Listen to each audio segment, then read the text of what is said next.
Let's talk about the perfect way to answer "Tell me about yourself" with a free worksheet that you can work through in this video.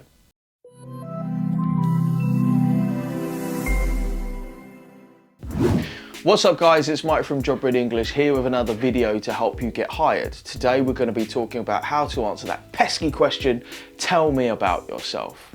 Now make sure that you download the free worksheet in the description below so that you can work along through this video and fill out the tell me about yourself worksheet. Why? Because it's all very well watching videos, but really we're here to do stuff to get a job. So make sure that you do that. So why do you get asked tell me about yourself? Well, what we'd really like to think is because people are super interested in us and they want to learn more about us. The truth? Generally, an interviewer will sit down for an interview. They'll have been on the go all day or have had back-to-back interviews and they're just like, who is this guy? Who are you? Tell me about yourself. That's literally what it's about. Preparing a personal introduction, which is what I call Tell Me About Yourself, is a really effective tool to use for all interviews and all interview prep, and I'll explain why. Tell Me About Yourself is a really great opportunity to learn how to sell yourself in 2 minutes. That's roughly what we're going to be aiming for as we go through this in depth. So if you can answer this question, you get much better at interviews, and it's a really good place to start your interview preparation. If you haven't done anything at all, I would start right here. So what are we going to talk about? We're going to talk about the 7 steps to this question, the 18 questions that you can ask yourself, and also stick around until the end of the video when I'm going to be covering 3 really simple and easy, powerful tips that you can use to get better at tell me about yourself.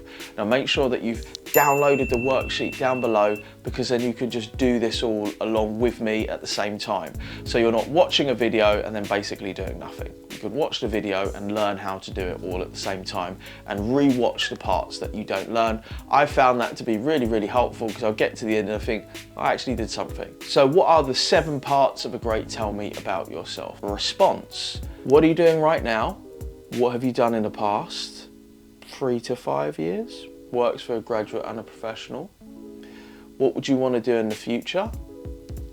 Work experience, extracurricular activities and volunteering, skills and interests, and then finally, number 7, sorry, I don't know what I'm doing with my hands.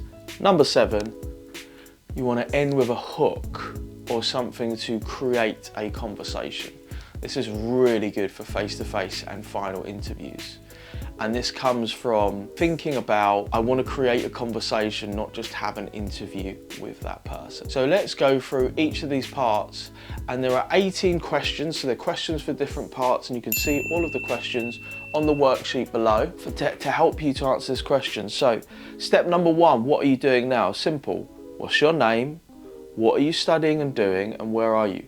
Hi, my name's Mike. I'm currently studying a bachelor's in mathematics at Warwick University. Simple.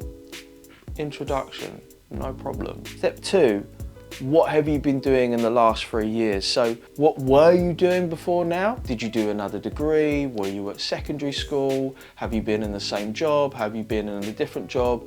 And you just explain that really quickly. So prior to this, I went to a private school where I studied 4 A-levels and I got 3 A's and a B. So it's not like that now, it's all different. I understand that for anybody in the YouTube comments, but I'm older than you. Stop picking on me. Next part, step 3, what do you want to do next? Now, I've been asked this question countless times, and people say, well, I don't actually know what I want to do next. What should I do? Just leave this part out. If you know what you want to do next, then you'd say, well, I'd really like to work at a pharmaceutical company like GSK, because coming from a mathematics background and also having a deep interest in medicine, I feel like this would be a great place for me to learn and grow in my career. The questions I said was, what company would it be? What job would you do? What are 3 reasons why you'd love to work there? Step 4, work experience. Now, obviously, if you haven't had any work experience, don't worry, don't freak out, it's gonna be fine. You just skip over this bit and go on to extracurricular activities and volunteering. So what are your last 2 or 3 jobs in order from most recent to least recent? And this is really directed at people who have done jobs and they think like, oh, it doesn't seem very professional. So maybe you're a Domino's pizza delivery driver. Maybe you're a crew team member at McDonald's. Maybe you're a pot washer at your local restaurant. These are all good jobs that deliver good skills and help you to learn and be professional. Please don't leave those off. You know, I've cleaned pots in a kitchen, I have worked behind the counter at KFC, I've made sandwiches, I've done loads of service jobs, and they have taught me a lot of skills. Please don't be ashamed of where you come from. Feel free to share that information. Try and give what's a 1 sentence summary of each of those jobs, and also what are the skills that you learn that really stick with you. If you know what job that you're applying for, you can really also weave in the skills from the job description, and that makes them an even better answer. Step 5, what are voluntary extracurricular activities? You know, there's 2 questions here. What did you do outside of studies and work? Now, if there's anybody watching this video and you're like, I don't have any work experience, I don't have any extracurricular volunteering activity, I've got some really tough news for you. You should have some. It's understandable you may not have been able to get a job, but anybody can volunteer, anybody can be part of a club or society. If you're at university right now and you're watching this and all you're doing is studying and watching Netflix or whatever you're doing, broaden your horizons. It's a great opportunity for you to do that while you're at university. You've really got to push yourself, because otherwise you're not really going to be able to demonstrate much difference from anybody else who's competing in your field. Step 6, what are your skills and interests? Do you know any languages? Do you know any coding languages? Any items of software? And what are your hobbies? 2 or 3 things that you enjoy doing by yourself. Sometimes people be like, oh, but should I put in my hobbies? It's not professional. And I'm like, dude, it's 1 sentence and it makes you seem like a human and not like a job robot. So yeah, I think it's fine. And finally, ending with a bang, or what I call a curiosity hook, which is a term that comes from copywriting, which is something go, ah.